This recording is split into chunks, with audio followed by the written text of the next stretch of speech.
कहानी की शुरुआत होती है फ्रैंक वेगा नाम के एक आदमी से। फ्रैंक ने अपनी जिंदगी में काफी बुरा समय देखा था। वो काफी समय तक वियतनाम के खतरनाक युद्ध में लड़ा था, जहाँ के हालातों में जिंदा रहना कोई छोटी बात नहीं थी। खैर, एक दिन वो शांति से बस में जा रहा था कि अचानक बस में दो लफंगे चढ़ गए और उन्होंने हंगामा करना शुरू कर दिया। तभी फ्रैंक को अपना बचपन याद आया, जब वो अपने परिवार के साथ जिंदगी के मजे लेता था। जब वो बड़ा हुआ तो उसे एक लड़की से प्यार हो गया और उसने अपनी गर्लफ्रेंड से वादा किया कि वो युद्ध से वापस लौटते ही उससे शादी कर लेगा। मगर बदकिस्मती से फ्रैंक को पूरे 10 साल वियतनाम युद्ध में रहना पड़ा। आखिरकार जब वो घर लौटा तो उसे पता चला कि उसकी गर्लफ्रेंड ने किसी और से शादी कर ली थी और अब तो उसके 2 बच्चे भी थे। ये देखकर फ्रैंक का दिल चकनाचूर हो गया और वो बेहद उदास रहने लगा। खैर, फ्रैंक के पास फौज का तजुर्बा था, इसीलिए उसने पुलिस में भर्ती होने का सोचा, पर किसी कारण से उसे नौकरी नहीं मिली। फिर उसने कई दूसरी जगहों पर भी नौकरी की तलाश की, पर वो हर बार नाकामयाब रहा। आखिरकार मजबूरी में उसे हॉट डॉग्स का एक ठेला लगाकर अपना गुजारा करना पड़ा।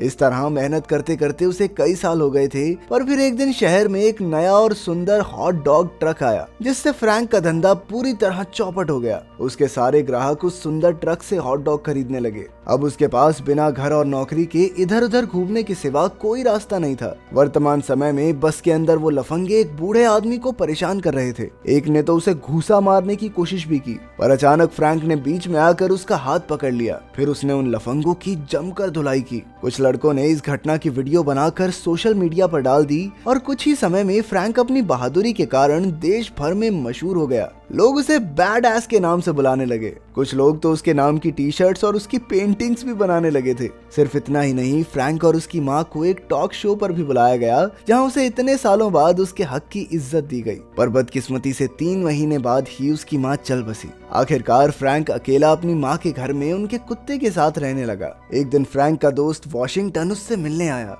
उसने फ्रैंक को एक पेन ड्राइव दी और कहा कि उसे अपनी माँ की तिजोरी में रख दे। फ्रैंक नहीं जानता था कि इस पेन ड्राइव में क्या है, पर उसने वॉशिंगटन के कहने पर उसे तिजोरी में रख दिया। फ्रैंक एकदम अकेला था, इसीलिए वॉशिंगटन भी उसके साथ उसके घर में ही रहने लगा। फिर एक रात वॉशिंगटन सिगरेट खरीदने बाहर निकला, पर अचानक सेबेस्टियन और टेरेंस नाम के 2 गुंडे उसके पास आए और उससे उसी पेन ड्राइव की मांग करने लगे। वॉशिंगटन ने उनसे कहा कि मेरे पास पेन ड्राइव नहीं है, पर गुंडों ने गुस्से में उसके सर पर बंदूक तान दी। लेकिन तब भी वॉशिंगटन नहीं माना, तो आखिरकार उन्होंने गोली चलाकर वॉशिंगटन को मार डाला और तुरंत वहां से भाग निकले। जब फ्रैंक को अपने जिगरी दोस्त की मौत की खबर मिली तो वो तुरंत वॉशिंगटन की लाश देखने पहुंचा। इस घटना से उसे काफी गहरा सदमा लगा और उसने पुलिस से कातिल को जल्द से जल्द पकड़ने को कहा। कुछ दिन बाद फ्रैंक का दोस्त मलाक, जो कि एक पुलिस वाला था, फ्रैंक से मिलने आया। मलाक ने उसे विश्वास दिलाया कि पुलिस डिपार्टमेंट वॉशिंगटन के कातिलों को पकड़ने की पूरी कोशिश कर रहा है। लेकिन बाद में जब फ्रैंक न्यूज देख रहा था तो उसने देखा कि पुलिस ने बाकी केसेस तो बड़ी जल्दी सुलझा दिए थे।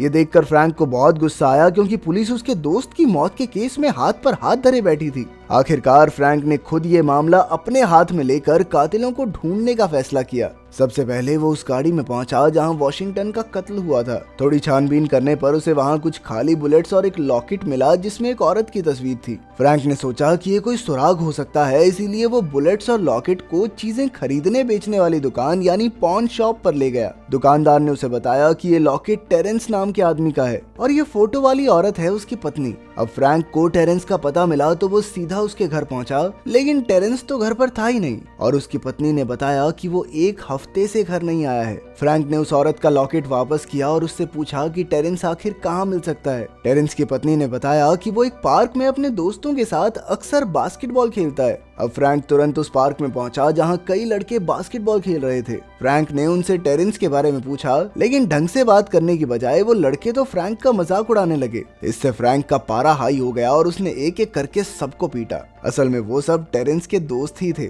जब फ्रैंक ने उनसे दोबारा टेरेंस के बारे में पूछा तो उन्होंने कहा कि उन्हें नहीं पता कि टेरेंस कहाँ है, पर फिर उन्होंने बताया कि रोनाल्डो नाम के एक लड़के को इसकी खबर हो सकती है, क्योंकि वो टेरेंस का सबसे अच्छा दोस्त है। आखिरकार फ्रैंक रोनाल्डो के घर पहुंचा, जहां उसकी मुलाकात रोनाल्डो के रूममेट से हुई। उसने फ्रैंक को बताया कि टेरेंस एक बार में गया है। जब फ्रैंक वहां पहुंचा तो उसे कुछ गुंडे मिले जो उसका मजाक उड़ाने लगे कि बुढ़े चला जाए यहाँ से, वरना अपनी हड्डी वड्डी तुड़वा बैठेगा। लेकिन फ्रैंक ने उन गुंडों की हड्डी पसली एक कर दी। आखिरकार उसे रोनाल्डो मिल ही गया और फ्रैंक ने उसे बैल्कनी से लटका कर पूछा कि टेरेंस कहाँ है। तब उसे पता चला कि टेरेंस तो तान्या नाम की एक लड़की के साथ है। इसके बाद हम पैंथर नाम के एक माफिया गैंगस्टर को देखते हैं। असल में पैंथर ही टेरेंस और सेबेस्टियन का बॉस था। यहाँ पैंथर मेजर विलियम्स नाम के एक मंत्री से बात कर रहा था। विलियम्स चाहता था कि पैंथर कहीं से भी वो पेन ड्राइव ढूंढ कर लाए, क्योंकि असल में उस पेन ड्राइव के अंदर विलियम्स की काली करतूतों का कच्चा चिट्ठा था। पहले वॉशिंगटन पैंथर के लिए ही काम करता था, पर फिर उसने गैंग छोड़ दी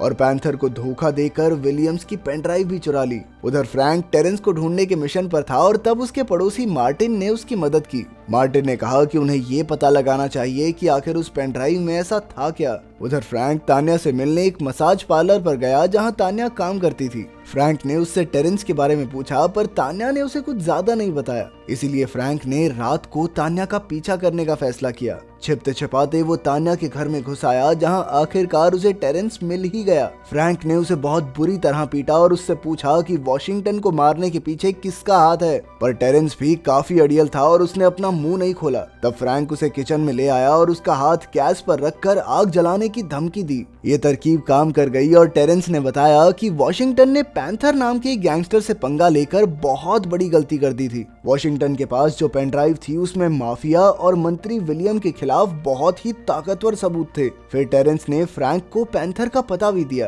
पर इससे पहले कि फ्रैंक पैंथर का सामना करता वो अपने घर पर तैयारी करने गया। तभी उसे मार्टिन के घर से चीखने चिल्लाने की आवाजें आने लगी। मार्टिन की माँ एम्बर अपने शराबी पति से बेहद परेशान थी। वो अक्सर शराब पीकर एम्बर को मारता पीटता और हंगामा करता। तभी ऐन वक्त पर फ्रैंक ने बीच में आकर एम्बर की जान बचाई। फ्रैंक की बहादुरी से खुश होकर एम्बर ने उसका शुक्रिया अदा करने के लिए उसे खाने पर बुलाया। फ्रैंक ने भी इस मौके का पूरा फायदा उठाया और वो बिना समय गवाए बढ़िया कपड़े पहनकर एम्बर के घर आ गया। खाना खाने के बाद वो दोनों एक दूसरे के काफी करीब आ गए और वो एक दूसरे को चूमने ही वाले थे कि अचानक मार्टिन वहां आ गया। खैर फिर फ्रैंक ने एम्बर को उसकी और मार्टिन की सुरक्षा के लिए अपने घर पर रहने के लिए बुलाया। अगले दिन फ्रैंक ने वो खुफिया पेन ड्राइव अपने दोस्त मलाक को दे दी और खुद पैंथर को ढूंढने निकल पड़ा। पैंथर को पहले ही खबर मिल गई थी कि फ्रैंक उसे मारने आ रहा है, इसीलिए उसने अपनी गैंग को हुक्म दिया कि अगर फ्रैंक अपने साथ पेन ड्राइव ना लाया हो तो उसका नामो निशान मिटा देना। जब फ्रैंक वहां घुसा तो पैंथर की गैंग उस पर हावी हो गई और उन्होंने मार मार कर उसे बेहोश कर दिया।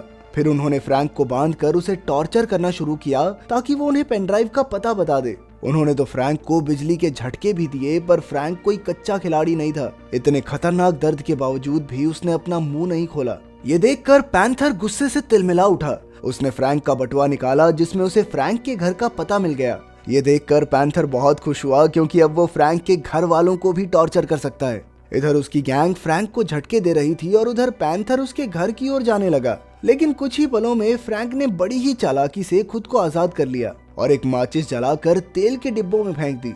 इससे पूरे अड्डे पर जबरदस्त धमाका हो गया और पैंथर भी अपनी जान बचाकर भागा। लेकिन फ्रैंक उसे इतनी आसानी से छोड़ने वाला नहीं था। वो दोनों दौड़ते दौड़ते बसों में चढ़ गए और फिर बस चलाकर एक दूसरे का पीछा करने लगे। आखिरकार दोनों की जोरदार टक्कर हो गई, पर फ्रैंक अब भी नहीं रुका और वो पैंथर के पीछे दौड़ने लगा।